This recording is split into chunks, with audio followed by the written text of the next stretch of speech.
Junts anuncia que bloqueará todas las leyes de Sánchez sin más negociación. Traducido, cobrarán pero no trabajarán. Una falta de respeto a la actividad parlamentaria y a los ciudadanos. Es un portazo en toda regla que deja al gobierno al borde del abismo y al país una vez más secuestrado por el chantaje político. Pero mientras el PSOE se enreda con sus socios, el PP tampoco tiene las manos libres. De hecho, en Valencia la sombra de Vox les marca la agenda. O tragan con sus exigencias más radicales o van a elecciones en marzo. Todo es un cálculo político y mientras tanto la única mayoría que podría dar estabilidad a España, la del entendimiento entre los dos grandes partidos, PSOE y PP, sigue siendo la que nadie se atreve ni a pronunciar. Aquí arranca Cuestión de Prioridades.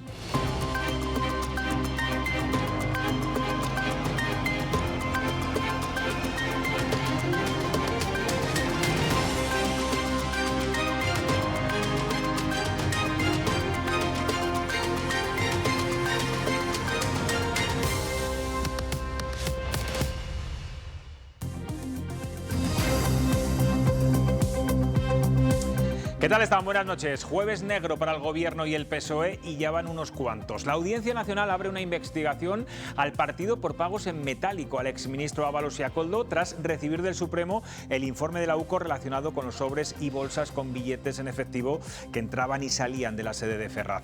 Y hoy también Junts anuncia que bloqueará todas las leyes de Sánchez, unas 50, salvo las que, claro, van a beneficiar directamente a Cataluña. Se acabó, sentencia Míriam Nogueras, que considera que el Ejecutivo pierde capacidad legislativa y con ella la de gobernar. Un órdago en toda regla, pero sin moción de censura ni cuestión de confianza. Laura Zembranos, buenas noches. Buenas noches, José Luis. Bueno, parece que ahora la cosa sí que va en serio. Pues podemos contar que ellos dicen que van en serio, aunque la realidad es que no descartan revertir esta ruptura si el Gobierno, tanto PSOE como Sumar, cumplen con acuerdos como la amnistía efectiva para Puigdemont, una financiación independiente para Cataluña o el catalán como lengua en Europa. Junts va a hacer valer a sus 7 diputados, promete bloquear las votaciones de todas las leyes que están en marcha, salvo de 5 que contienen cesiones a los independentistas. La legislatura de Pedro Sánchez queda bloqueada. Estamos registrando enmiendas a la totalidad a todas y cada una de las leyes. El Estado español ha perdido, por tanto, su capacidad legislativa. ¿Qué hará ahora el gobierno de Pedro Sánchez? El Gobierno se resiste a entrar al trapo de todo esto y parece que no le dan excesiva importancia, aparentemente, Laura.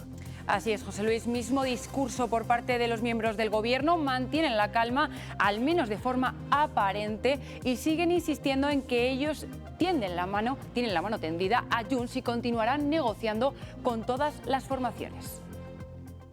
Seguimos con esa misma actitud de mano tendida y de total colaboración a negociar, abiertos por supuesto, a seguir ley a ley, avanzando, negociando y consiguiendo los consensos necesarios. Llevamos 7 años, más de 7 años trabajando por el consenso, trabajando por el diálogo y yo creo que esas políticas van a seguir siendo, van a seguir siendo nuestro foco principal, nuestro punto de partida y nuestro punto de llegada. Bueno, pues para el Partido Popular todo esto provoca una profunda inestabilidad en el país y eso que, como decía hace muy pocos días Sánchez y repicaban el resto de ministros, tenemos el gobierno más estable de Europa. Precisamente sobre esta afirmación ironizaba hoy el presidente del Partido Popular en las redes sociales. Feijóo adjuntaba un artículo de prensa con el anuncio de Junts y escribía: ¿cómo era eso del gobierno más estable de Europa? Su portavoz en el Congreso también se pronunciaba sobre esta situación. El Partido Popular avisó que este gobierno era un error, lo dijimos desde el principio. Y ahora sabemos que llevamos meses con una legislatura fallida, acabada, agónica y lo peor. Esto supone una gran parálisis del país, de España y de los españoles. Y el responsable de todo esto es Pedro Sánchez. Bueno, me acompañan esta noche para analizar la actualidad Silvia García, ¿qué tal? Buenas noches. Buenas noches. David Rubio, ¿cómo estás? Y Cayo Sastre. Hola, ¿qué tal? ¿Todo bien, Cayo? Todo bien, todo bien. Bueno, la pregunta que se hace media España hoy es, ¿se puede gobernar a espaldas del Congreso?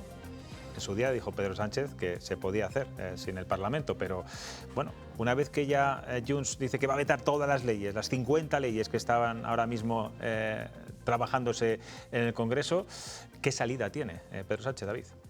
Bueno, yo creo que en el caso de Junts no tienen demasiada credibilidad. Yo creo que necesitan un poco de atención y que están viendo que... Casito, necesitan casito. Que les hagan caso, así es, y que están viendo que al final creo que serían los menos interesados en que se repitieran unas elecciones generales ahora mismo porque se hundirían, y creo que estarían intentando sobrevivir anunciando lo que tampoco creo que vayan a hacer.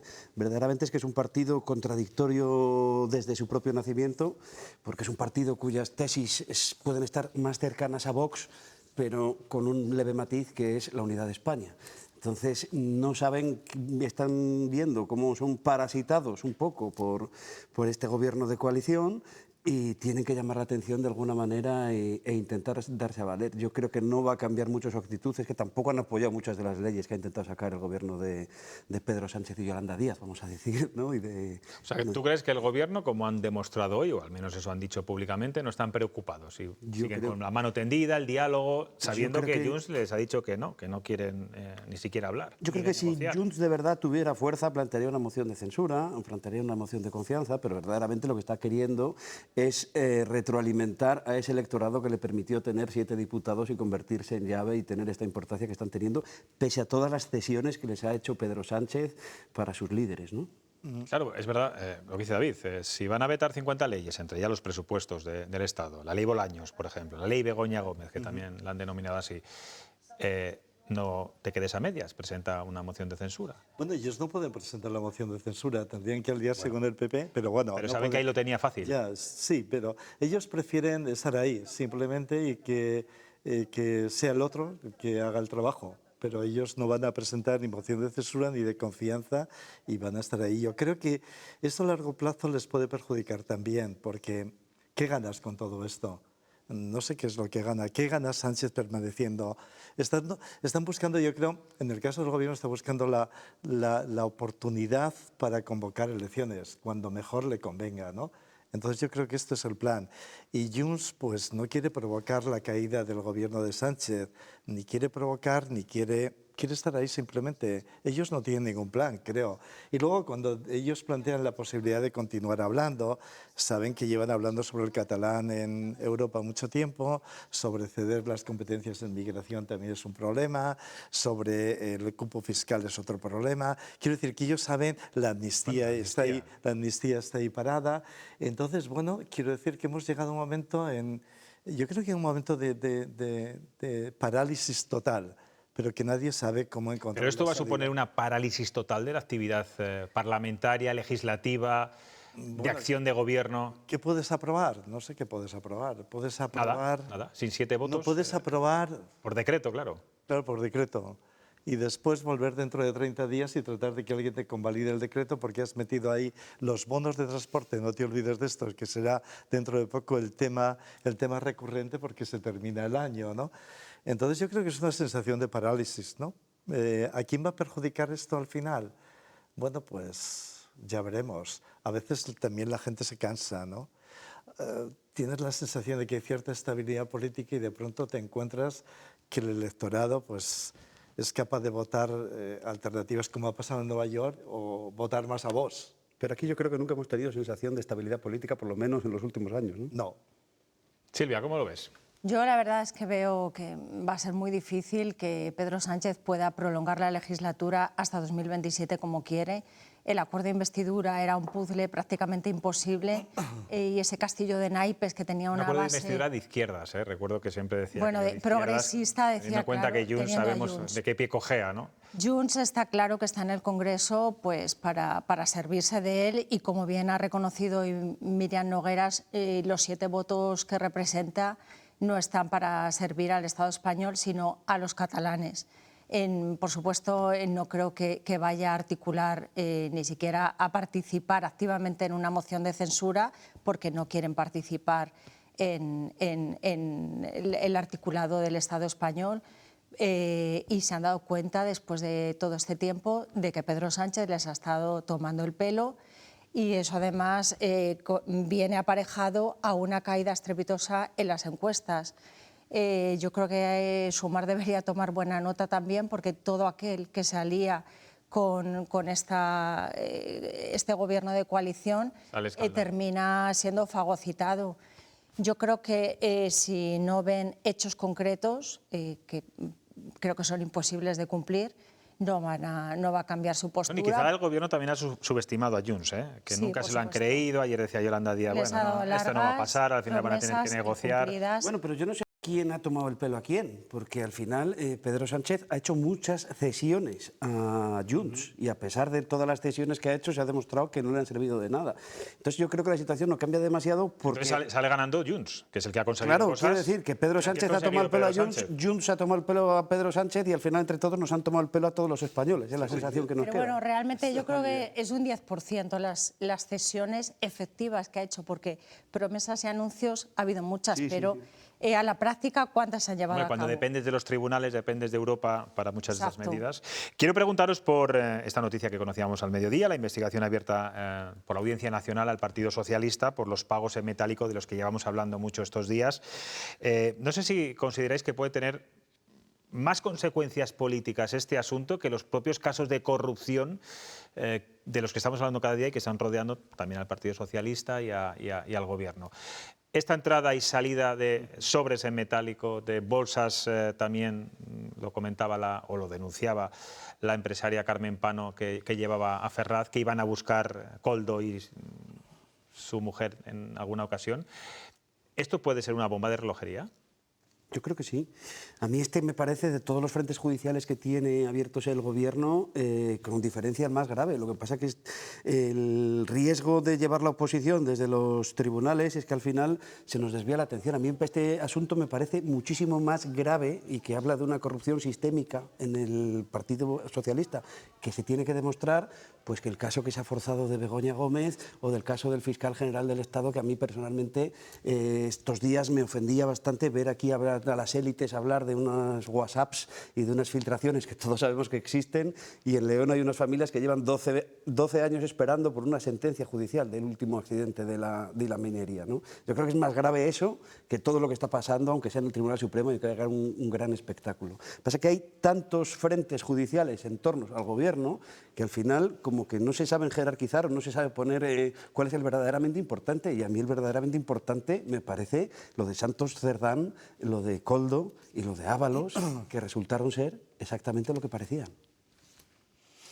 Estoy con David. Yo creo que este es uno de los casos más grandes. Sobre todo porque esto, no quiero yo meterme en líos judiciales, ni mucho menos, pero bueno, suena ya a lo que desde hace tiempo venimos hablando, de esa financiación ilegal del Partido Socialista, ¿no? No sé si estamos a las puertas o qué va a investigar en concreto la Audiencia Nacional y si se llegará a esa conclusión. Creo que sí llegará a la conclusión, porque imagínate el panorama. Entonces el PSOE repitiendo constantemente que las cuentas están en orden, que no hay ningún problema, que han sido auditadas, y de pronto se descubre que una furgoneta lleva dinero a la sede, hay un tipo que lo reparte, nadie sabe de dónde viene el dinero, les llaman al Tribunal Supremo, el gerente no lo explica, la secretaria no lo explica, nadie lo explica. Termina esto en la Audiencia Nacional porque no tiene competencias el Tribunal Supremo, y entonces, bueno, aparentemente aquí hay financiación ilegal, nadie sabe dónde viene el dinero, repito, y blanqueo de capitales. Entonces esto y financiación ilegal, pues es todo junto, ¿no?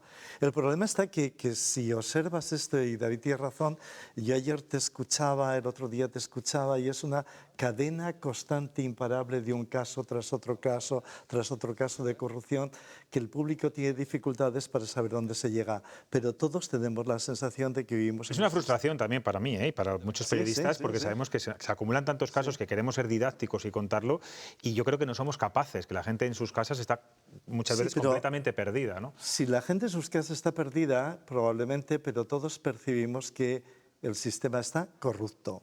Esta es la clave, ¿no? ¿Qué consecuencias electorales va a tener todo esto? ¿Por dónde va a salir el que va a votar? ¿Cómo va a terminar la historia? Pero todos tenemos la sensación de que el sistema está podrido. Y peor, teniendo en cuenta de que supuestamente está ocurriendo en el partido que desalojó al Partido Popular de las instituciones del Gobierno de España precisamente por corrupción. Poquitos años después estamos viendo cosas tan extrañas, de sentido común, quién saca dinero del banco en esas cantidades ingentes para tenerlos allí en un cajón para ir pagando sobres. Yo en mi empresa, cuando tengo algún gasto, cuando acudo en representación de la empresa, una comida, una factura, un gasto, lo que sea, yo lo presento a mi empresa con una factura y a mí la empresa me hace una transferencia bancaria en concepto de esa factura. Es el partido que quería hacer que los más poderosos o los más ricos pagaran más impuestos. Eso luego es. que andan manejando estas cantidades de dinero metálico. Y que no nos permite pagar en metálico más de 1.500 euros. Sí, bueno, tenemos que ver el vídeo de Óscar Puente explicando cómo se manejan en el Ministerio, que la verdad es que me ha dado vergüenza ajena. Nos saben comulgar con ruedas de molino, con un sobre, no sé si lo habéis visto, con un sobre va en el avión, con dinerito dentro, es que suena ya muy mal. O sea, vamos a ver, señores, no nos tomen el pelo, demuestren lo que tengan que demostrar en los tribunales, pero no nos cuenten el relato. Bueno, pues esto marca un punto de inflexión, desde luego, en toda esta investigación. Es la Audiencia Nacional la que lo está investigando. Veremos a ver en qué queda. Bueno, vamos a seguir avanzando porque sigue la cuenta atrás para que Partido Popular y Vox lleguen a un acuerdo para elegir al sustituto de Mazón como presidente de la Comunidad Valenciana. Si no se alcanzara ese consenso, tendrían que ir a elecciones en marzo, días después de las de Castilla y León. Los de Abascal aprietan duro y parece que van a imponer condiciones difíciles de asumir por los de Feijóo. Laura.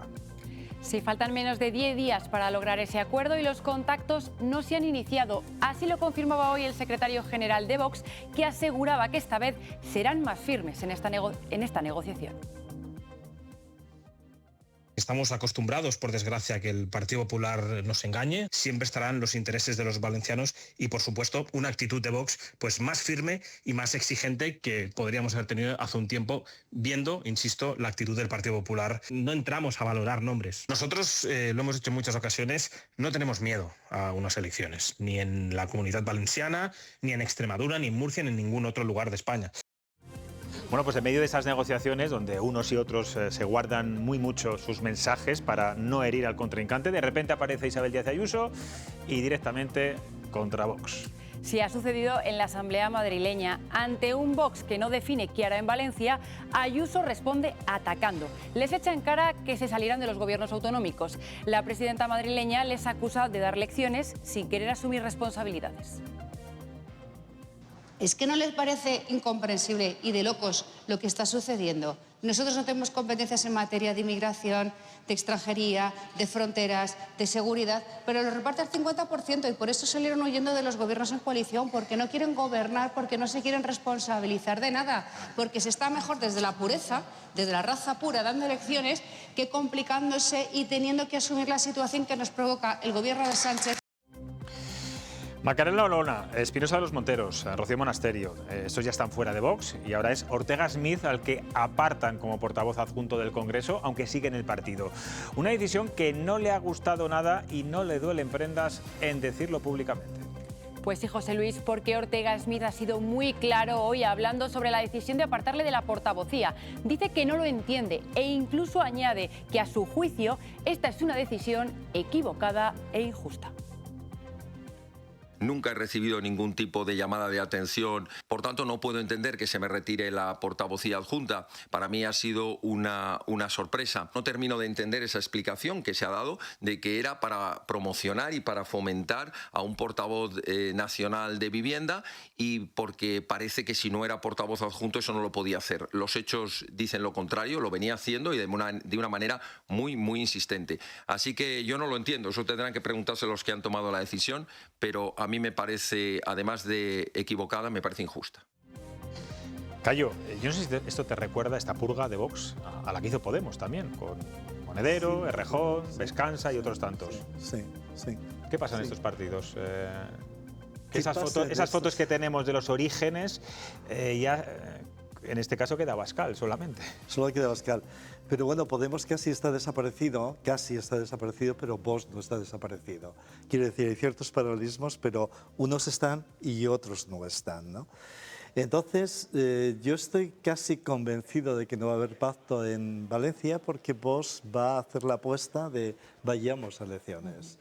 Ellos son los que ganan o pueden ganar en estas elecciones, porque después las encuestas te pueden dar, pero después el comportamiento de la gente no coincide con las encuestas, ¿no? Pero lo cierto es que los que tienen miedo son el Partido Socialista y el Partido Popular. Y creo que en 10 días, sin tener conocimiento a día de hoy de lo que está ocurriendo, de pactos, de intercambio, entonces yo sospecho que van a elecciones en Valencia, ¿no? Ellos te lo han contado, no tenemos nada que perder. Entonces, adelante. Y después de las elecciones volveremos a hablar porque probablemente me volváis a necesitar. Entonces, creo que esto es terrible para el Partido Popular, en concreto terrible para el Partido Popular, y explica en cierta medida este comportamiento de Ayuso, ¿no? Esta especie de reacción de Ayuso, tratando de decirles ustedes no son responsables porque se está ahí muy bien donde ustedes están, que es en la oposición, ¿no?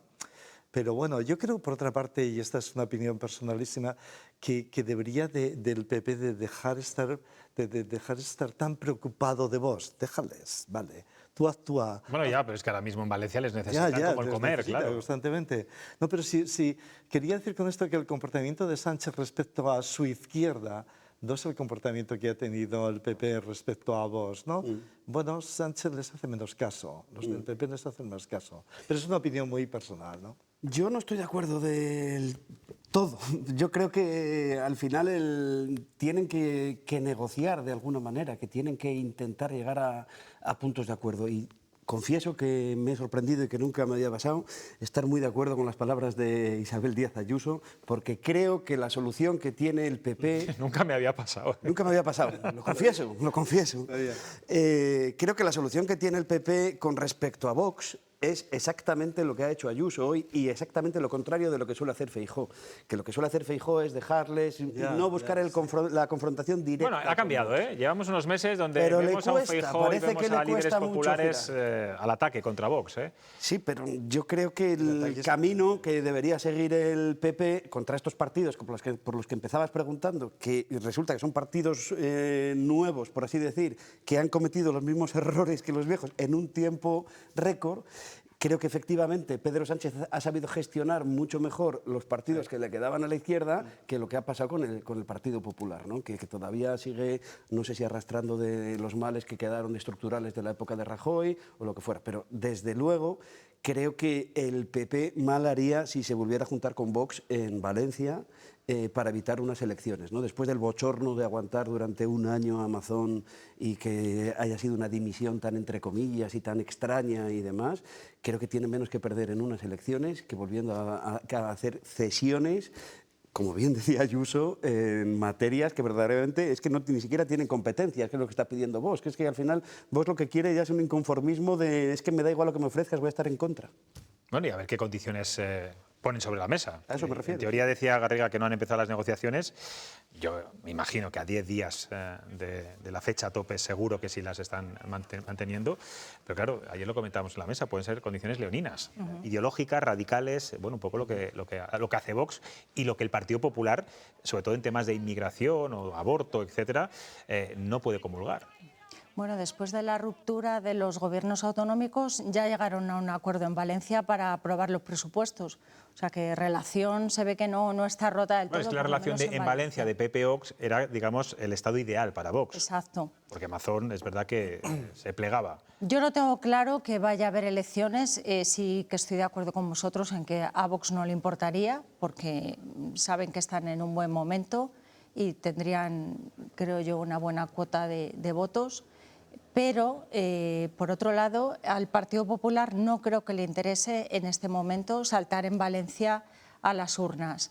Desde mi punto de vista, lo que ocurra aquí en estas negociaciones va a ser súper importante porque va a marcar un poco la formación, lo que ocurra en otras convocatorias, como Extremadura y Castilla y León. Extremadura, Castilla y León, e incluso marcaría un poco la línea a seguir ya bajo el mandato de Feijóo, que si os acordáis las anteriores se produjeron, la de Castilla y León, que fue la primera, justo coincidió con la salida fue la transición de entre Pablo Casado y Feijóo. Entonces, eso fue una decisión que no fue 100% de Feijóo, pero en este caso yo creo que sí marcaría el camino de cara a unas próximas elecciones generales en las que parece que está claro que PP y Vox están condenados a entenderse si quieren gobernar. Claro, pero la pregunta es, En la mesa, Vox va a ir con una hoja, una hoja, tampoco más, 10 puntos, Bueno. Con unas exigencias difíciles de asumir para el Partido Popular. Bueno, al final, la por lo que alternativa veo, son elecciones autonómicas. ¿Qué va a hacer el Partido Popular? Son las mismas condiciones que pusieron para pactar en Castilla y León.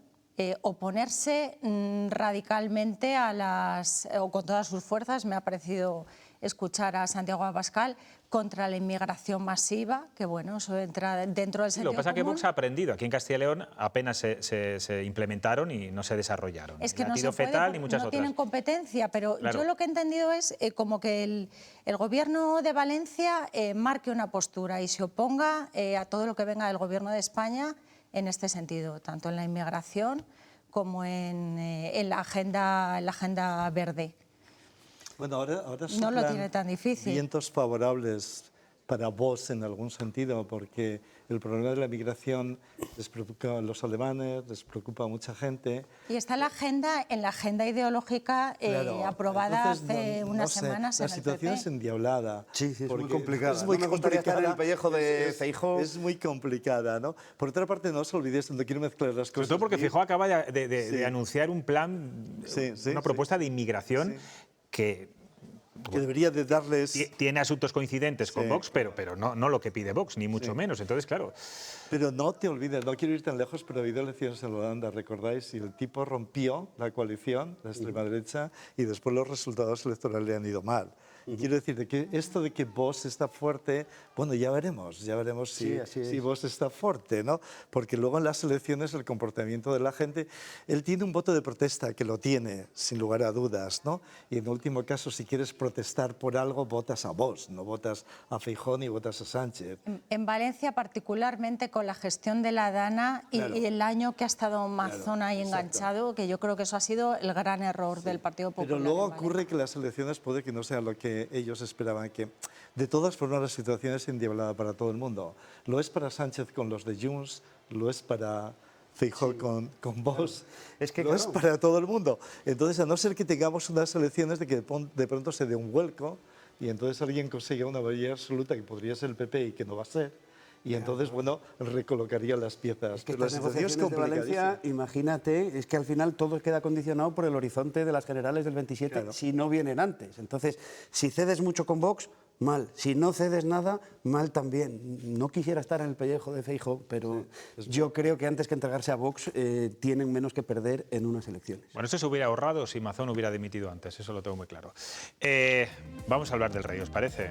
Del rey emérito, no del rey Felipe VI, aunque bueno, también le ha tocado porque algunos capítulos le dedica. Las memorias del rey Juan Carlos, bueno, se lo están viendo, han generado gran polémica. Ayer en este programa analizábamos los pasajes más controvertidos y eso que aún el libro no ha llegado a España.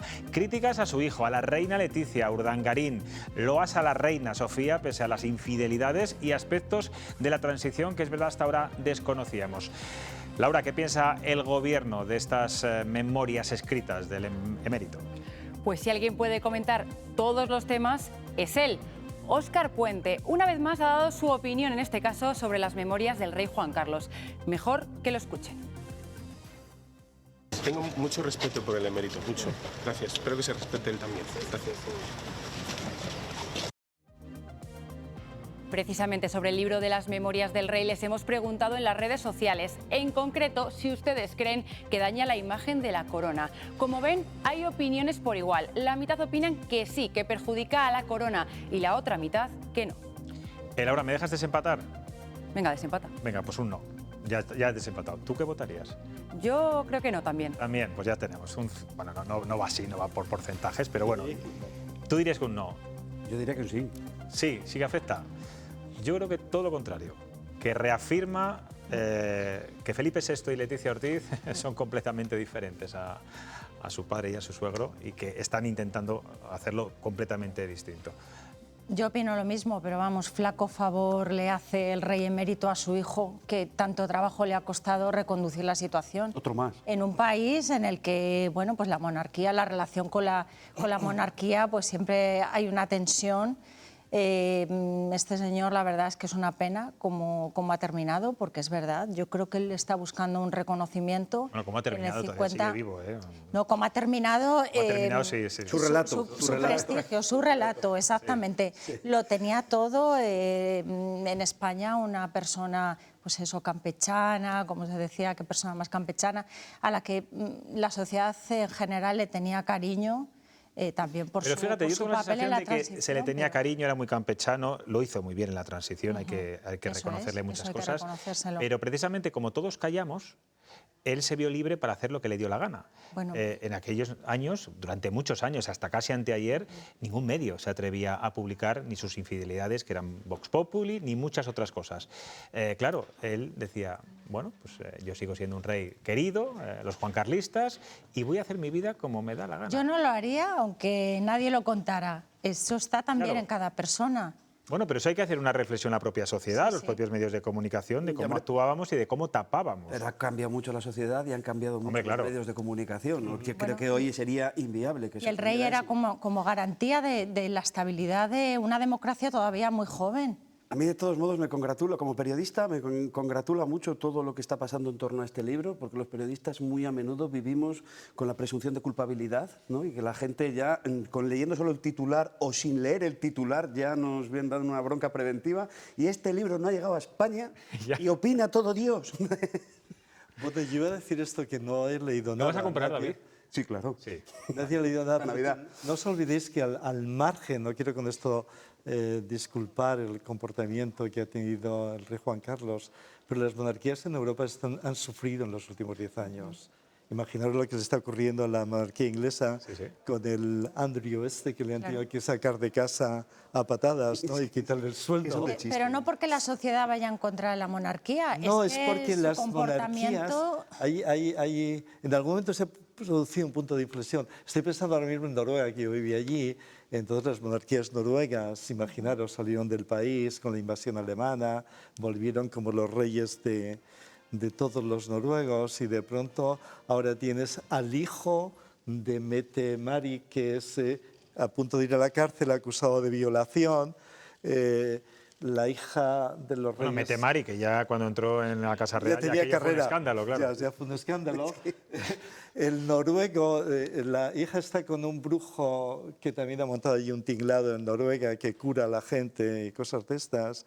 Los de Suecia tienen problemas con el alcohol. No voy a seguir, pero quiero decir, son muchos delitos del Código Penal en la Casa Real. Claro, el deterioro de las monarquías en sociedades en las que vivimos, o te mantienes muy... ¿Y por qué crees que es, Cayo? ¿Porque quieren humanizarse y ser como el pueblo llano? ¿Deberían estar realmente por encima y elevarse y evitar cualquier contacto para no pecar? Iba a decir que quizás sus padres tenían un sentido de la responsabilidad como tenían nuestros antepasados, y esto se ha quebrado un poco, ¿no? Estoy pensando en los suecos, sobre todo. Y bueno, hay demasiados ejemplos de eso. En los noruegos, porque vivieron la Segunda Guerra Mundial, quiero decir, y la gente de ellos esperaba un comportamiento, ¿no? Entonces yo creo que... Y ellos... Yo diría que se han comportado como hijos de ricos. Sí, claro. En definitiva es esto. Son hijos de ricos, no saben qué hacer con su vida. Es que lo tienen verdaderamente difícil, porque cada vez, por lo menos es una sensación que puede ser personal, a mí todo lo que tiene que ver con la realeza, cada vez que hay una boda de la realeza y van todas, es que parece una cosa de otro tiempo, parece un viaje en el tiempo, sinceramente, ¿no? En la sociedad moderna de hoy creo que no... Es muy difícil, por eso quería apuntar que es muy difícil compaginar. Es que tienen que hacer el esfuerzo diario de decir ¿para qué sirve un rey? Porque es que en la sociedad de nuestro tiempo es que cuesta mucho entenderlo, y sé que hay muchos españoles que están muy identificados con el rey, que adoran esta figura, que por fin vamos a tener, todo hace indicar, una reina, una mujer, y que esto cambiará radicalmente la imagen de la corona muchísimo más de lo que pueda hacer Felipe VI o de la que haya hecho su padre. Pero yo creo que la imagen de la corona ha cambiado una barbaridad. Sí, yo creo que mejor. Ha cambiado. Y creo además que la reina Leticia está lanzando mensajes que antes no había contenido muchas veces en las intervenciones de la propia Casa Real, con un propósito muy claro, ¿no? De llegar a los más desfavorecidos, de contar. Ella está pues muy centrada en las enfermedades raras, en temas de salud mental. Creo que eso es importantísimo. El comportamiento que ellos tuvieron en Paiporta, por ejemplo. Quiero decir, Ellos estaban allí. Claro, es que tú dile a los afectados por la Dana qué significa la Casa Real para ellos. Significa todo. Ellos yo creo que están buscando estar allí, estar en lo que sucede, vivir con la sociedad, sentir lo mismo, ¿no? Sí, pero que tienen que demostrarlo todos los días. Tienen que demostrarlo todos los días. A mí me gustan las cosas antiguas. Me gustan las cosas antiguas, si son bonitas y si además funcionan, mejor. Sí. Y yo creo que la monarquía, precisamente, su punto fuerte es que es una institución seria, que está ahí a pesar de las corruptelas de los políticos, viene un gobierno, entra otro, y la monarquía siempre ha sido como ese pegamento que contiene todo. No puedo evitarlo, pero estaba pensando en el resultado de las repúblicas. Claro, es que Sarkozy está en la cárcel. porque al final, y persigues a los presidentes de las repúblicas y son, no iba a decir, pero ya, ¿me entiendes, no? Está en la cárcel. Pues ahora el no rey recuerdo emérito alguno más que destrozó. esté en la cárcel. O sea, que la república, el presidente de la república... Bueno, estoy pensando en los argentinos. Imagínate Kirchner. Quiero decir que el presidente republicano tampoco te asegura nada, pero quizá la fuerza de la tradición, de la imagen, de la presencia de algo del que pasado permanece, hace que tenga esta especie de dimensión, de esta especie de pequeño pegamento, no para todo el mundo, pero su presencia es aplaudida. Y sobre todo que sean profesionales. Sí. Yo creo que Felipe VI, En cambio, los noruegos no han desde sido... pequeño lo ha mamado. Los noruegos no han sido nada profesionales. Y más valor tiene el de la reina Leticia, que sin haberlo mamado, Sí. en fin, es la más Ha profesional. aprendido la más profesional y la reina Sofía. Yo creo que Los tienen noruegos ahí un a gran punto Por de cierto, te acabar quiero con- preguntar, Cayo, tú que ya estás jubilado, se queja el rey Juan Carlos I que no tiene jubilación pese a que lleva 40 años trabajando, lo dice en el libro. ¿Debería cobrar algún tipo de pensión? ¿O lo que ya se ha llevado con otros negocios es más que suficiente? No, yo creo que debería de cobrar algún tipo de pensión, sin lugar a dudas. Él ha estado durante ¿cuántos años? 40. 40, ejerciendo un papel, ¿no? Ejerciendo un trabajo, siendo el representante del Estado. No sabía que no tenía pensión. Me has pillado Bueno, es que totalmente Es que no está en España, tendría Claro. que venir a España primero para cobrar. Y su publicar hijo- su libro en español, conceder las entrevistas a periódicos españoles y no a Le Figaro o Ya. a France. Estoy de acuerdo, no te Pues olvides la que primera ellos- entrevista se la concede a un medio francés que va a salir emitida, creo que era una televisión. Sí, sí, France. No te olvides que, France, es que no ellos sé son, francés, es una pobre. monarquía muy pobre, son muy pobres nuestra monarquía es muy pobre. Si la comparas con los ingleses, que son dueños de medio Londres, estos son muy pobres, no tienen nada. Si la comparas con los suecos y con los noruegos, tienen propiedades. ¿Pero qué tienen estos? No tienen absolutamente Bueno, nada. Tienen lo igual que tenemos- necesitan, Cayo. Tienen más que la mayoría de los Sí, españoles. pero Yo creo que la quiero decir asignación que tenga que tener el Sí, rey quiero decir emérito... que tiene una asignación, bien, punto. Que se la ponga su hijo, que también tiene una asignación dentro de los Sí, tiene una presupuestos asignación. generales del Estado. ¿no? Pero quiero Después decir de- que los ingleses... Bueno, y ahora hay tienen- transparencia al menos, que antes no Sí. sabíamos ni lo que Quiero decir que recibían. los ingleses tienen tierras. No sé si algún parque de estos grandes de Londres es de la monarquía inglesa. En cualquier caso, El castillo es de ellos. hablabais de la figura del rey Juan Carlos. ¿Creéis que cuando pasen los años y cuando tengamos una visión bastante distinta de la que tenemos ahora y se haga una verdadera historia de lo que ocurrió, pasará precisamente a la historia por su labor en la transición, labor fundamental, o nos quedaremos con estas cosas tan feas? Yo creo que pasará por su labor en la transición, Sí, sin lugar a dudas. yo creo que eso no es innegable. Como decía antes, es una pena que al final lo ha estropeado, pero ese papel yo creo que todo el mundo lo valora y no se le puede quitar. Es así. Yo creo que es lo que está buscando con sus memorias. Si veis cómo aparece ataviado con el traje de etiqueta de gran capitán del ejército de tierra, con el toisón de oro. Él está buscando un reconocimiento que no va a poder tener porque se fue de España. Por cierto, él dice que quiere volver a España, lo decía ayer. No, sí, cuando ya salía está, del restaurante en Ogrove. del Ogrove, de la Pero que marisquería. venga algo más que le no a la preguntaba a los periodistas, marisquería. ¿quiere venir a España? ¿Tiene ganas? Dice, muchas, de quedarse en España. ¿Lo puede hacer? Hombre, por poderlo hacer, claro que lo puede hacer, pero yo creo que hay gran parte de los españoles que le va a recordar por su fase final, su fase final de esta trayectoria, me refiero. Sí, de... no remates dos veces. Claro. Y que además es que estamos hablando de algo, porque hay otro tipo de pugnas políticas, ataques, pues es que aquí el daño al rey emérito se lo ha hecho él a sí mismo. Sí. No le ha atacado nadie o sea, le habrá atacado los republicanos o quien sea, pero tampoco eso ha tenido un gran peso ni un gran desgaste para él. Lo que ha tenido desgaste para él es lo que se ha hecho a sí mismo. Sí. Y por lo menos para mí va a quedar como lo que ha sido durante estos últimos años, repudiado por su propia familia, que es una cosa bastante grave, que para poder modernizar la corona, para que Leticia de esta imagen que da de presentadora de telediario, que moderniza y que consigue hacer llegar más, han tenido que mandarlo a los Emiratos y decirle no vengas a las barbacoas familiares. Cayo. Dime. ¿No? ¿Qué te parece eso que dice David? Si consideras que, bueno, tiene que quedarse, tiene que irse, si se queda hace daño a su hijo, más de que si se va... Yo creo que me supongo que en el personaje quiere quedarse porque ve el final de su vida y creo que morir en los Emiratos Árabes no es justamente lo que más desea el tipo, me imagino yo, ¿no? Pero lo cierto es que tiene difícil el encaje, es muy tarde, quiero decir que todo se ha sucedido de una manera que... Yo creo que él también tuvo complicidades políticas, ¿no? Esta es la situación típica de todos, sabemos cómo lo haces, pero bueno, nos viene bien que tenga esta imagen, ¿no? Estoy hablando de aquellos años en el que era campechano y todo lo demás. Claro. Habrá muchas complicidades políticas, yo creo que hubo muchas complicidades políticas. Incluso a nivel internacional, quiero decir, claro. A la sombra y bajo cuerda, por decirlo de alguna forma, muchas crisis con Marruecos por otra gracias parte, a eso se solucionaron. Por otra parte, España, también el país necesitaba una imagen referente, necesitaba en aquellos momentos, ¿no? Monarquía, rey, vuelta, monarquía parlamentaria, transición política, iba todo una especie de paquete que hacía sentirse a los españoles, no digo que estupendamente bien, pero bueno, les hacía sentir bien, ¿no? En cierta medida. Creo, es mi opinión, ¿no?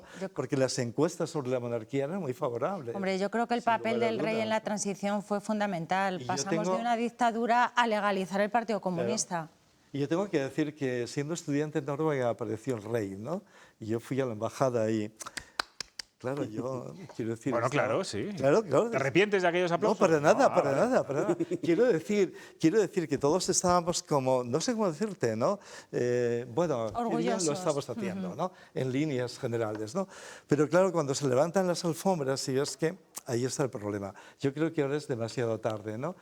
Y bueno, yo recuerdo este viaje a Noruega, y, no sé. No pasa ya que haces unas memorias, no mientas, no digas que has tenido dos deslices amorosos. Claro. Bárbara Rey está muy enfadada, he escuchado antes, porque dice que, claro, que no aparece en el libro, no la tiene en cuenta. Quería un capítulo. Sí, bueno, es que le han preguntado a un periodista de Europa Press, ¿está usted enfadada? Dice, no estoy enfadada. Dice, de todas formas, si tienen que aparecer todas, ni una espasa, ha dicho. Cosas de Bárbara Rey. Es de todos. ¿Vais a comprar el libro entonces? Porque también dicen que hay un afán recaudatorio por parte del rey Juan Carlos en todo esto. Pues no, bueno, no había pensado comprar el libro, habían echarle una ojeada en la librería y decidir al final si le compro o no. Yo creo que no, porque ya lo estamos despiezando los periodistas. Pues a mí me parece muy interesante. Me voy a ahorrar el dinero, pero sí que me gustaría que viniera a España y que acabase aquí sus días. Me parecería muy triste que muriera en el exilio como murió su padre. Y yo creo que los españoles sabemos perdonar. No me ha gustado nada una cosa que has dicho de la reina Leticia, la reina del telediario. No digo de su experiencia de presentadora de telediario y de comunicación. Parece como que ahora sigue siendo una presentadora del telediario, me ha parecido entender. No, quiero decir que con su experiencia como presentadora de telediario tiene una capacidad de comunicación que no tiene ningún Borbón. Bueno, también hay que pensar en la... Menuda dicción tiene, yo la envidio, ya me encantaría a mí hablar tan bien como habla ella. Era muy buena como presentadora de telediario. Ya lo hacía bien. No, lo hacía muy bien, sí, y lo sigue haciendo bien. Sí. Se prepara muy bien también un formato de la época. Bueno, nos vamos a ir a publicidad. A la vuelta vamos a hablar con la Unión del Pueblo Leonés, con Luis Mariano Santos, el portavoz de la UPL en las Cortes Regionales, de presupuestos, vamos a hablar de elecciones, vamos a hablar de la situación de este partido a nivel autonómico y va a ser enseguida, en 5 minutos.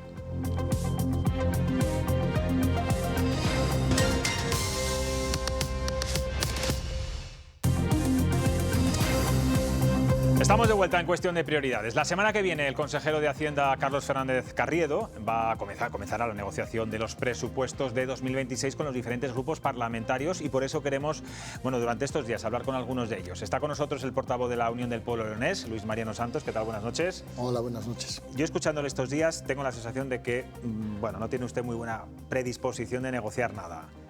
Nosotros siempre tenemos buena predisposición para negociar. Yo creo que si hay un partido que durante los últimos 10, 12 años haya estado siempre sentándose a negociar y a hablar de llegar a acuerdos, yo creo que esa ha sido la UPL. Lo hizo con Juan Vicente Herrera, lo hemos hecho con Alfonso Fernández Mañueco, lo hemos hecho siempre. Otra cosa son los resultados, ¿no? Yo creo que cuando dos personas o dos partidos negocian en este caso, los dos tienen que tener intención de llegar a acuerdos. Nosotros tenemos la sensación de que muchas de las veces que nos hemos sentado prácticamente no había ninguna intención de negociar absolutamente nada. Veremos a ver si ahora cambian las cosas. No soy muy optimista, es verdad, no soy muy optimista porque creo que no se dan las condiciones. Tampoco los números, digamos, que ayudan a que nosotros seamos fundamentales o claves en esta negociación, pero bueno, recibiremos y estamos dispuestos a sentarnos ahora y siempre. Vamos a hablar de algunos números. Le voy a leer algunos titulares que han salido publicados en la prensa, algunos también en la provincia de León. Sí. Por ejemplo, León capta 1 de cada 5 euros de las inversiones provincializadas. Otro dice, León, la niña bonita de los presupuestos de Castilla y León. León gana con holgura la Liga de los presupuestos 2026 con 1 euro de cada 5. Y este que le va a encantar. León recibe el 21% de las inversiones de presupuesto 2026 y Valladolid el 12%. ¿Cómo puede explicar a los leoneses que con estas cifras son malas las cuentas para el próximo año? Es muy fácil.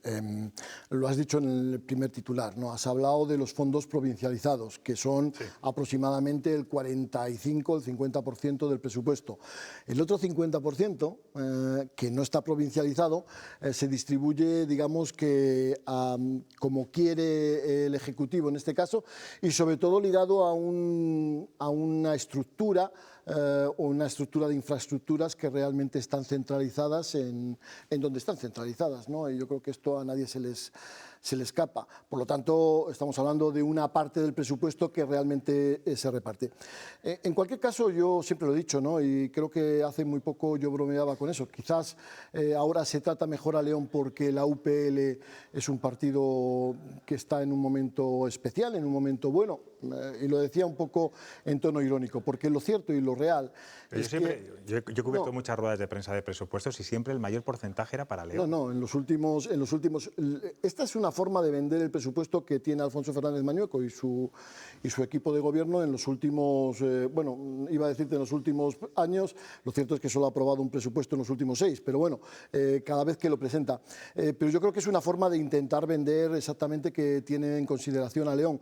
Pero lo cierto es que cuando profundizas realmente en el presupuesto, tú te das cuenta exactamente de que siempre se venden los mismos proyectos. Entonces, claro, cuando aquí o en cualquier otra provincia de esta comunidad autónoma tan grande se dice que León tiene esa parte tan importante de las inversiones, pues habrá gente que se lo crea, ¿no? Pero en León ya no nos lo creemos, porque cuando tú has visto que desde el año 2010, por ejemplo, las inversiones en el Centro de Salud de Sagún o en el Centro de Salud del Zurguén en Salamanca o en el Centro de Salud de Villaquilambre o en el Instituto de Villaquilambre se siguen repitiendo y nunca se ejecutan. Oiga, de poco me sirve a mí que usted me quiera vender que nosotros somos la provincia donde mayores inversiones se presupuestan cuando después no se ejecuta ninguna. Y yo le pongo simplemente un ejemplo.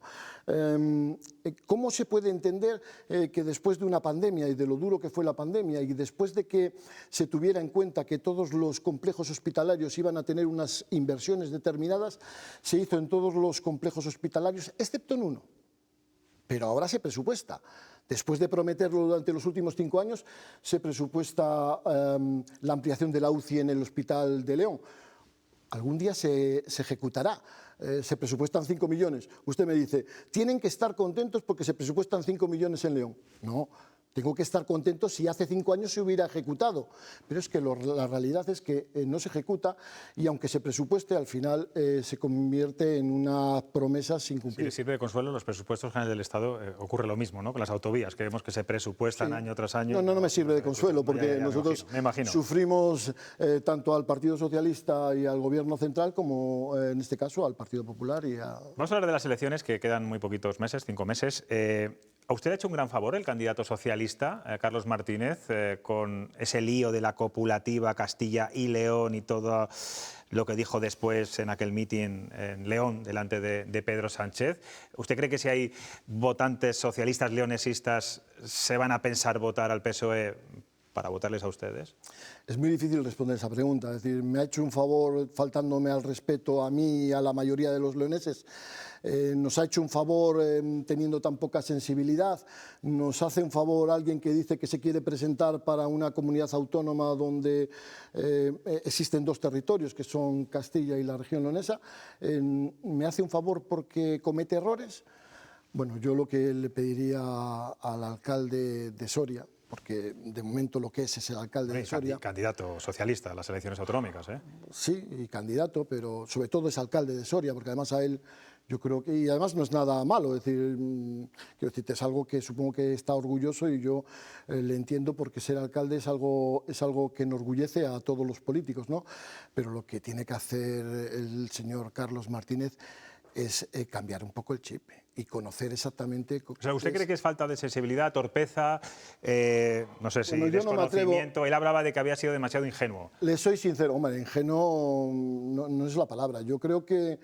Es que no puedo hablar mucho de Carlos Martínez porque la verdad es que no le conozco absolutamente, no he tenido absolutamente ningún tipo de contacto. Es decir, yo creo que llegados a este punto, cuando tú te presentas por un partido, hombre, lo lógico hubiera sido que hubiera hablado probablemente con todos los portavoces de todos los grupos parlamentarios, pero es que él no solo no habla, sino que cada vez que tiene la oportunidad suele atacar fundamentalmente a partidos como Soria Ya o a la UPL, ¿no? Allá él. Supongo que su abanico y su escenario político, si algún día llegara a ganar las elecciones o a tener necesidad de hablar con otros partidos, tendrá exactamente un abanico importante, ¿no?, para hacerlo. Entiendo que tampoco le ha gustado esa petición al presidente Mañueco de esa comisión bilateral para hablar solamente entre PP y PSOE los presupuestos, porque son los únicos que tienen posibilidades de gobernar. A mí me parece egoísta, cuanto menos egoísta. Yo nunca lo he hecho. Yo solo puedo responder por lo que yo haría. Yo no sé, repito que no le conozco lo suficiente como para hacer un juicio de valor sobre el candidato del Partido Socialista. Yo lo que digo es que jamás. Yo quiero tener respeto absolutamente con todas las fuerzas políticas, aunque no comparta con ellos prácticamente en muchos casos absolutamente nada. Y como yo soy respetuoso, yo jamás pediría una negociación solamente conmigo. Yo me preocupo fundamentalmente de negociar los postulados que yo defiendo y me preocupa muy poco si los demás también lo hacen, ¿no? Allá cada uno. Yo creo que les ha pedido disculpas por el tema de la copulativa. Bueno, no sé a quién les ha pedido. ¿No se las acepta las disculpas? Bueno, yo acepto las disculpas cuando alguien hace las cosas sin querer. Cuando alguien repite habitualmente el mismo error y lo va diciendo cada vez que alguien le pregunta, oiga, yo ya pienso que no es una cuestión de error, ni siquiera de ingenuidad. Yo creo que es una cuestión de mala voluntad o de poca voluntad política por conocer realmente todos los territorios de esta comunidad autónoma, ¿no? Esto que le voy a preguntar va en serio, ¿eh? ¿Se han planteado ustedes fichar al alcalde de León en este cisma interno, esta guerra fratricida que tiene con el PSOE local, con el PSOE autonómico? Y sobre todo lo digo porque es un alcalde que hace guiños constantes al leonesismo. Bueno, es que yo creo que no solo es el alcalde de León. Yo creo que hoy mismo se acaba de aprobar también la moción en un ayuntamiento del Bierzo, en un ayuntamiento en la capital del Bierzo Alto, en Bembibre. Estamos hablando de un ayuntamiento de más de 8.000 habitantes. Quiero decirte, me he cansado muchas veces de repetirlo y de hacer pedagogía, sobre todo fuera de León, porque nadie tiene por qué conocer lo que pasa allí, pero es evidente que el leonesismo es algo tan transversal y es algo tan mayoritario en León, un poco menos en Zamora y Salamanca, y creo que esta discusión ya la hemos tenido en alguna ocasión. Sí, pero ustedes siguen intentando trasladar ese sentimiento a Zamora y a León, donde saben que pinchan el hueso. No, bueno, veremos a ver, porque yo creo que hay cosas que tienen que ir de una forma más lenta, pero se van conquistando poco a poco terreno y sobre todo vamos de alguna forma demostrando que se puede crecer también en Zamora y Salamanca. ¿Cuántas mociones por la región selección leonesa han conseguido en Zamora y en Salamanca? Se Pues lo digo, creo yo sé el que, número, yo lo sé. No sé si son 5 o 6. 5 o 6, bueno. 600 municipios. Bueno, porque a veces suele ir ligado también a los alcaldes y a los concejales que tenemos, ¿no? Es difícil que a veces otros partidos, por ejemplo, como se hace en León, lleven también de alguna forma esa, bueno, pues esa iniciativa, digamos que esa iniciativa municipal, ¿no? Pero es que... Bueno, pero eso demuestra que la presencia no, leonesista no es en lo estas mismo, provincias claro, no es muy lo mismo escasa. en León que aquí. Es que en León yo creo que lo raro es lo contrario. Probablemente si el Partido Popular diera libertad a sus cargos, y además esto es algo que se ha demostrado a lo largo de todo ese proceso, prácticamente todos los alcaldes del Partido Popular votarían también a favor, ¿no? Lo que ocurre es que, bueno, existe un partido, existe algo jerárquico que al final define un poco el funcionamiento de los partidos políticos, sobre todo de los grandes partidos políticos como el Partido Socialista y el Partido Popular, y al final, bueno, pues cada uno suele respetar esa jerarquía y no aprueban, ¿no?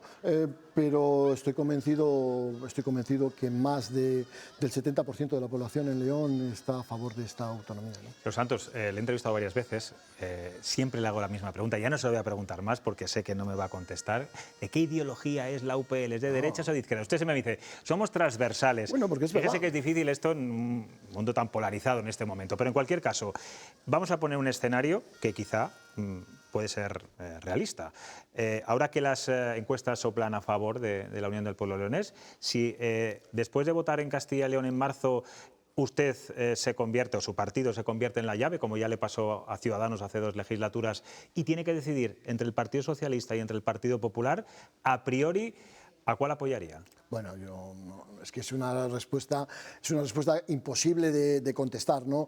Bueno, Igea decía claramente que iba a votar al PSOE y luego votó al PP. Bueno, pues yo como suelo ser una persona, no digo que el señor Igea lo sea, porque creo que el señor Igea ha llevado una evolución y creo que en estos momentos es más coherente que lo ha sido nunca, pero en mi caso yo suelo ser coherente con aquello que digo. Entonces yo no podría decir, primero porque pertenezco a una organización política en la que las decisiones, para gracia o para desgracia, no son decisiones unipersonales y por lo tanto las decisiones en mi partido las toma sobre todo el Consejo General, que es el máximo órgano entre congresos. No sé lo que pasaría ni lo que no pasa. ¿Pero qué le pide el cuerpo? Lo que sí le puedo decir es que nosotros el otro día leía una columna, por cierto, de un periodista de un medio de Valladolid y la verdad es que me gustaba mucho lo que leía, en el norte de Castilla, por cierto, y decía que la UPL tiene una hoja de ruta perfectamente marcada. Y yo me voy ahí. Es decir, todo el mundo sabe lo que es la UPL. Nosotros no engañamos absolutamente a nadie. Usted me lo ha escuchado muchísimas veces, cada vez que he venido aquí. A algunos les gustará más, a otros les gustará menos, pero nosotros somos transparentes en ese sentido. Queremos lo que queremos.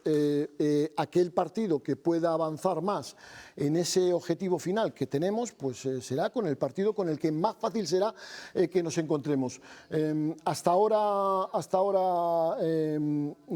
lo cierto es que no ha existido esa opción, pero sí que llegamos en algún momento a acuerdos puntuales, parlamentarios, sobre todo hablando de presupuestos en la época de Juan Vicente Herrera. Pero fíjese, yo tengo la sensación, y igual Sara me rebate si no es así. Ayer, por ejemplo, conocíamos el informe de Cáritas, demoledor, en el que dice que la clase media española está desapareciendo, que los jóvenes van a vivir peor que sus padres, que crece la pobreza. Esto es realmente lo que le preocupa a la gente, señor Santos. Sin embargo, tengo la sensación de que la UPL, su objetivo solamente es el sentimiento identitario. ¿No se equivocan ahí ustedes? No, porque... Usted me ha dicho hace un momento, la ruta es muy clara, el objetivo es muy claro. La ruta es muy clara, pero... Pero hay que hablar de las cosas del comer. El problema es que usted cree que nosotros solo hablamos de esto, pero nosotros hemos demostrado en estos últimos años que nosotros hablamos absolutamente de todo. Y que cuando nosotros constantemente estábamos hablando y decíamos que el sistema operativo de prevención de incendios y sobre todo de extinción de incendios no funcionaba, estábamos hablando también de autonomía.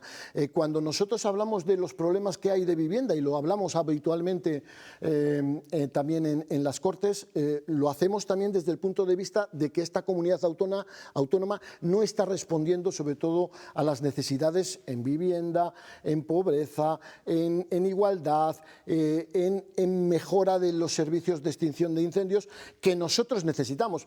Oiga, porque claro, nosotros hablamos de que queremos tener nuestra propia autonomía, pero ¿por qué queremos tener nuestra propia autonomía? Es que el objetivo fundamental es tener nuestra propia autonomía, no simplemente por un capricho de estas personas de León que dicen que quieren estar mejor León, Zamora y Salamanca que con los demás. No, lo hacemos porque consideramos, primero, que tenemos una identidad diferente, ni mejor ni peor, diferente, y segundo, porque consideramos que durante esta estructura, durante los 43 años que ha funcionado esta estructura, no se han afrontado determinados problemas que se han convertido en estructurales, problemas que en algún momento eran coyunturales y que ahora son estructurales.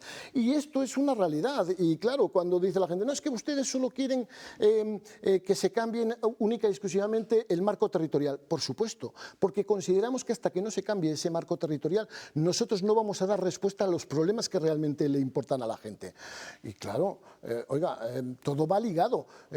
Nosotros creemos que esa es la solución.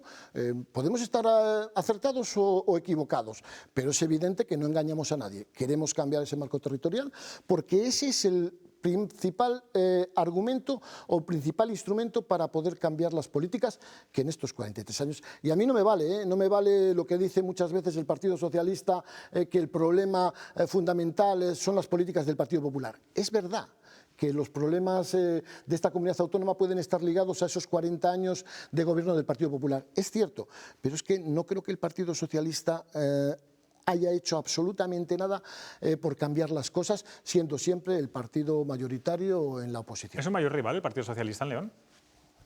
Bueno, para nosotros es el mayor, no, yo creo que el mayor rival son los tres, que realmente tienen opciones en este caso, ¿no? Que son el Partido Popular, el Partido Socialista y... Pero como el PSOE también apoya esas mociones... Bueno, el Partido Socialista... Es que el Partido... Sí, el Partido Socialista... Bueno, el Partido Socialista igual ha entendido que la forma de acercarse a la UPL es dar pasos en ese sentido. Yo quiero pensar eso. Habrá muchísima gente, que piensa que en la ambigüedad del Partido Socialista lo que está haciendo única y exclusivamente es cubrir el expediente. Yo entiendo que haya mucha gente que piense eso. Yo algunos días también lo usted me ha dicho alguna vez entre el original y la copia. La gente Hombre, siempre elegiré, yo siempre elegiría... Bueno, yo creo que se ha demostrado en los últimos años que siempre... las elecciones autonómicas. Bueno, pero es el siguiente examen que tienen ustedes. Quiero decir que en los últimos años se está demostrando que la gente, sobre todo en León, entre el original y la copia, sigue prefiriendo el original. Vamos a ver qué le preguntan los compañeros. Silvia. Buenas noches. Hola, buenas noches. No sé si la UPL tiene patentado el leonesismo porque, como decía José Luis, el PSOE se ha subido de forma muy vehemente a este carro, especialmente el alcalde José Antonio Díez. No sé si temen que este viraje del PSOE al leonesismo les pueda restar votos a su techo y si cree que si José Antonio Díez se presentase como cabeza de lista por León, tendría buenos resultados. Mire, lo cierto es que yo, en alguna ocasión, yo creo que ya lo he dicho, que para mí la UPL, por cierto, es el único partido en el que yo he militado, llevo casi 40 años militando en él, pero para mí la UPL, a pesar del cariño que le tengo, siempre ha sido un partido instrumental. Eso se lo dije la última vez, eso suena muy feo. Bueno, pues pero yo lo explico, es un partido, es instrumental desde el punto de vista de que nosotros lo que buscamos sobre todo es el objetivo final. Entonces usted me pregunta, ¿tiene miedo de que haya más gente que piense igual que nosotros? No, todo lo contrario. Como para mí es más importante el objetivo final que el partido, y por eso yo siempre digo que es algo instrumental, por supuesto yo estoy encantado. No solo que José Antonio Díez sea leonesista, yo la única duda que tengo, no con José Antonio Díez, sino con todo el Partido Socialista y con todos los políticos en general, es si es de alguna forma... de verdad. Exactamente, si es algo verdadero o simplemente es algo impostado, ¿no? Iba a decir porque luego el Partido Socialista en las Cortes pierde el leonesismo. Bueno, es que el Partido Socialista en las Cortes en estos momentos, vamos a ver, en estos momentos tiene cuatro representantes, me parece que son 4 representantes. Hombre, yo creo que en estos momentos en el Partido Socialista diría que hay 2,5 que son leonesistas y 1,5 que no lo es. Quiero decir, no sé si estoy siendo suficientemente claro, estoy convencido que ustedes me entienden. Por lo tanto, yo entiendo que la mayoría siguen siendo también leonesistas, porque me lo trasladan así. El problema de ellos es si prefieren anteponer su partido político a realmente su ideología o realmente lo que ellos piensan. Pero ese es un problema suyo. Es decir, yo no lo haría. David.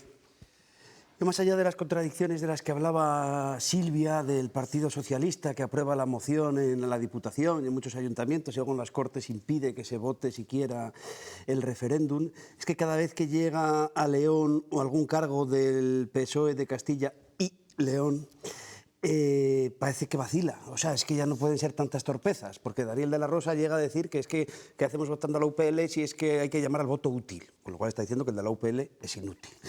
Este hombre, Carlos Martínez, habla de Castilla y Soria, Castilla y Ávila, Castilla y tal.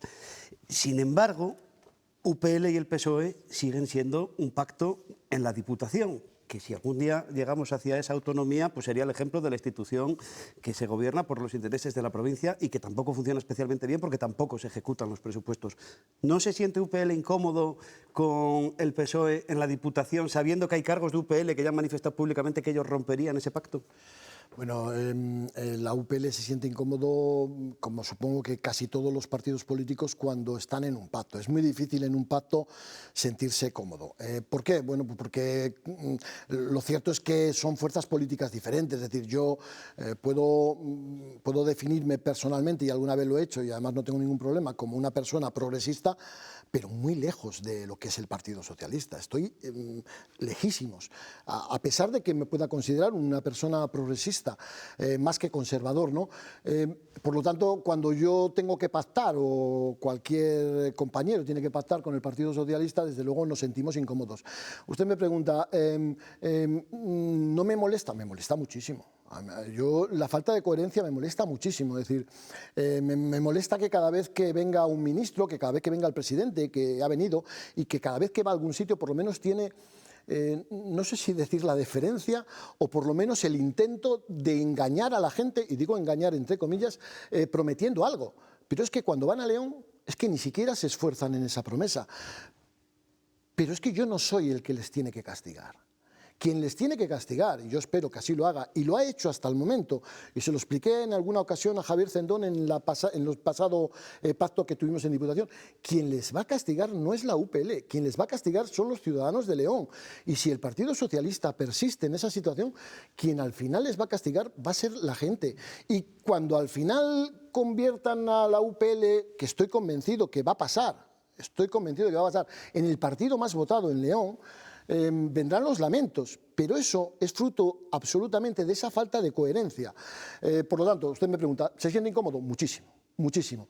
Me gustaría romper absolutamente todas las cadenas con el Partido Socialista y con el Partido Popular, pero es que por encima de ellos, nosotros nos planteamos en su momento, y creo que lo dijimos sobre todo en el principio, nuestro planteamiento era gobernar. Nuestro planteamiento era demostrar a la gente en León que éramos capaces de ostentar posiciones de gobierno y mejorar el gobierno. Creo que nadie en León en estos momentos discute que los 3 diputados de la UPL, yo no voy a comparar con los demás, pero que los 3 diputados de la UPL están dejándose la vida absolutamente en sus departamentos. Y me atrevería a decir que lo reconoce absolutamente todo el mundo. Por lo tanto, ¿nosotros estamos haciendo lo que teníamos que hacer? Sí. ¿Nosotros estamos siendo leales en el pacto? Sí, porque nuestro pacto consistía sobre todo en dar estabilidad a la Diputación. ¿El Partido Socialista está siendo leal en su pacto? Pues yo creo que puede serlo muchísimo más. Y si sigue así, al final, pues le castigarán los ciudadanos de León. Cayo.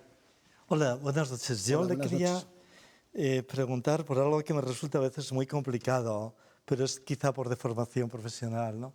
Esto de las identidades, ¿no? Entonces, ¿qué identidad? Pienso en mi propia identidad, en las identidades en un mundo globalizado, cosmopolita, moderno. No lo sé, me cuesta mucho, pero de todos modos, al margen de lo que a mí me cuesta, la pregunta es, ¿cuál sería el rasgo de identidad leonesista? No sé cómo decirlo. No, bueno, yo creo que... Porque voy a añadir algo más, porque los catalanes dicen la lengua, los vascos dicen la lengua. Y los leoneses no, ¿verdad? ¿Y los leoneses? Los leoneses no. Un poco la lengua. Un poco. Un poquito la lengua. Ya, pero al margen de esto, bueno, los dos rangos o los dos rasgos de identidad. Un poquito de lengua y ¿qué más? No me oirá a mí nunca decir... no, si trato... quiero decir que no, si le voy a contestar, por eso le digo, a mí nunca me oirá decir, ni intentar presumir, presumo de leonés, pero nunca presumiré de leonés por encima de cualquier otra identidad. Pero hombre, decir que no tenemos unos rasgos diferentes, todos. Todos, me refiero, lo tenemos. Es decir, usted dice, ¿qué rasgos tiene el león diferente o la región leonesa? El elemento identitario, no sé cómo definirlo, pero creo que nos entendemos. Se lo estoy intentando explicar, sí. La marca diferencial. La marca diferencial. Para mí a veces es hasta la catedral, quiero decir, que cualquier cosa es un elemento identitario, quiero decir. Déjale que conteste, Cayo. Vale, va. Mire, las diferencias para empezar, generalmente embellecen a los territorios. Es decir, a mí me parece estupendo que cada territorio sea diferente. Y además yo creo que lo he dicho en muchísimas ocasiones, yo creo que Castilla en general tiene una identidad tan fuerte como la tiene la leonesa, es decir, como la región leonesa. Por lo tanto, yo nunca he dicho, nosotros somos especiales, somos mejores que los castellanos. Jamás me lo habrá oído decir a mí y nunca hablaré. Es decir, nosotros tenemos una cultura diferente, ni mejor ni peor, diferente, con unos rasgos culturales diferentes, como también tienen determinadas especificidades en el Bierzo que igual no comparte toda la provincia y que a mí me parecen estupendas porque sobre todo le dan una peculiaridad que además, repito, que embellecen. Pero yo no le voy a decir que tenemos una lengua porque la tenemos. Es decir, no es algo que nosotros nos inventemos. Tenemos una lengua que realmente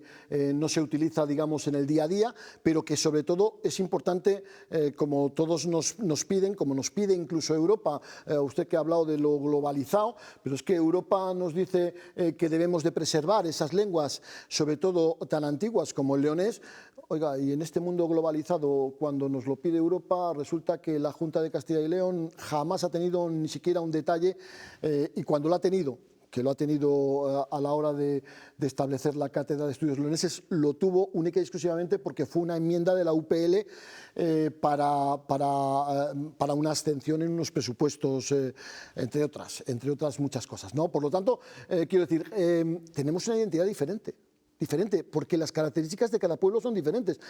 Yo a veces oigo a la gente, es que estos catalanes, No, miren, los catalanes son catalanes, ellos buscan la independencia, nosotros no. Nosotros estamos estupendamente en este país que se llama España, pero oiga, no tenemos mucho que ver, por ejemplo, con esta comunidad autónoma. Y yo cuando digo esto a mis compañeros parlamentarios, muchos me dicen, es que nosotros tampoco. Pero bueno, eso ya es otro tema que tendrán que disfrazar. Quiero preguntarle, porque vamos mal de tiempo, ¿se va a presentar a las próximas elecciones autonómicas? ¿Va a ir en la lista? No, yo estaré donde quiera el partido. Y esto sé que es una frase, pero en este caso todavía es más importante. Se ha provocado un cambio en el partido. Yo creo que prácticamente a finales de este mes se decidirá el candidato o candidata, en este caso, y veremos exactamente lo que decide el Consejo General. Yo estaré donde el partido quiera estar. Si el partido quiere seguir contando conmigo donde sea, pues yo allí estaré. Y si no quiere seguir contando conmigo, pues seguiré de alcalde del Ayuntamiento de Cistierna hasta que acabe la legislatura, porque es mi obligación. Bueno, pues estaremos pendientes. Gracias por estar aquí hoy en Castilla y León Televisión. Gracias a usted. Silvia, David, Cayo, gracias. Gracias. Me voy a charlar con Chema Nieto, que ya vamos un poco mal de hora.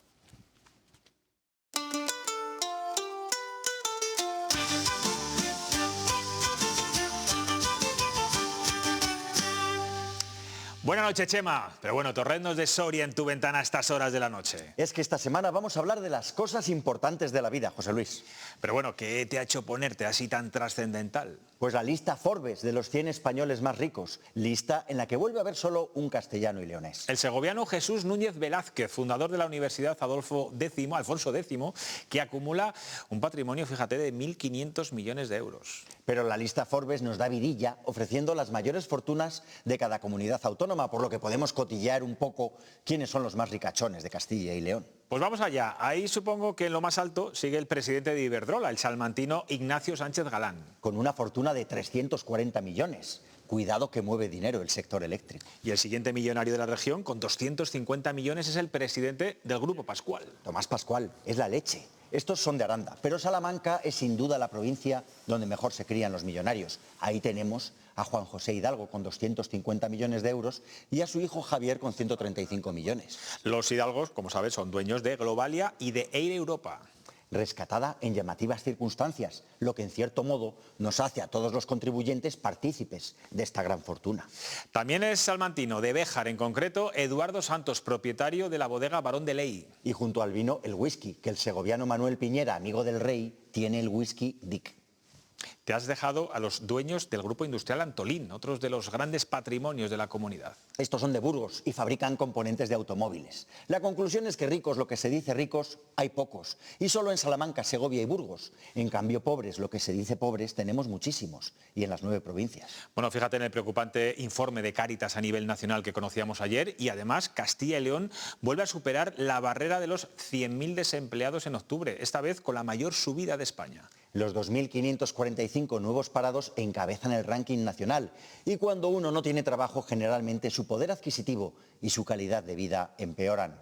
Pero esta mala noticia se compensa con una buena. Castilla y León continúa por encima de la media en calidad de vida. Sobre todo en salud, trabajo y educación. Según un estudio del INE, la mejor calidad de vida la tienen País Vasco, Navarra y La Rioja. Y la peor, Canarias y Andalucía. Tampoco hay que fiarse mucho de estas estadísticas. ¿Dónde estarías mejor tú ahora, José Luis? ¿En el puerto de Santa María tomando un oloroso de Jerez con unas tortillitas de camarones? ¿O en un callejón triste y frío de Alsasua con pintadas abertzales, chacolí ácido y lluvia en los cristales? Bueno, la calidad de vida es algo muy subjetivo, eso lo sabes tú bien, Chema. A lo mejor los titulares de esas grandes fortunas de las que hablábamos al principio tienen peor calidad de vida que un humilde vecino de nuestros pueblos de Castilla y León. Y ahí quería llegar yo. Cuando disfrutas de un torrezno en los soportales del Burgo de Osma con un Ribera joven, eres más afortunado que toda la lista Forbes. Buenas noches, José Luis. Bueno, pues tienes toda la razón, Chema. Voy a ver si hoy ceno un torrezno de esos ricos con un vinito de la tierra, que como mañana no trabajo, me lo puedo permitir. Nos vemos el lunes. Descansen y disfruten. Adiós.